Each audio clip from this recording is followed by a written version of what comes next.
మనకి TV channel లేవు, పేపర్లు లేవు, కావాలని రాయించుకునే వార్తలు అలవాట్లు అసలే లేవు. మనకి చేసిన పని చూపించుకోవడానికి ఒక ప్రయత్నం చేస్తాం.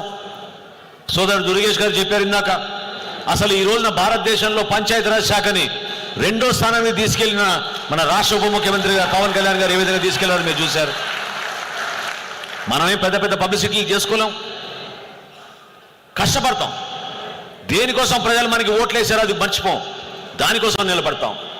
ఏదైతే ప్రజల్లో మనం కార్యక్రమాలు చేసి మాట ఇచ్చామో ఆ మాటకి మనం విలువిచ్చి ఈ రోజు కూడా నిలబడుతున్నాం ప్రభుత్వంలో.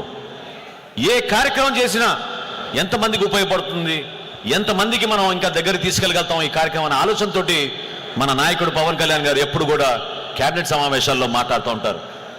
పర్యావరణం గురించి కానివ్వండి, అభివృద్ధి గురించి కానివ్వండి, సంక్షేమం గురించి కానివ్వండి, గ్రామాల్లో ఈ రోజున ప్రజాస్వామ్యాన్ని నిలబెట్టే విధంగా ప్రతి గ్రామంలో గ్రామ సభలు ఏర్పాటు చేసి మీరే ఆ నిర్ణయం తీసుకోండి అనే ఆలోచనతో ఆయన పటిష్టం చేశారు మన పంచాయతీరాజ్ శాఖని, గ్రామాల్లో ఉన్న వాతావరణాన్ని.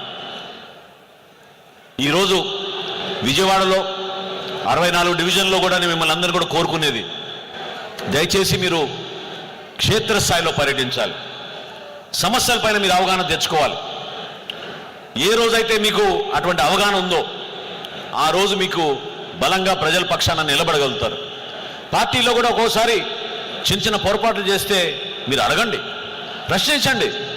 మా నాయకత్వాన్ని, మమ్మల్ని అందరినీ కూడా మీరు అడగచ్చు, తప్పేం లేదు.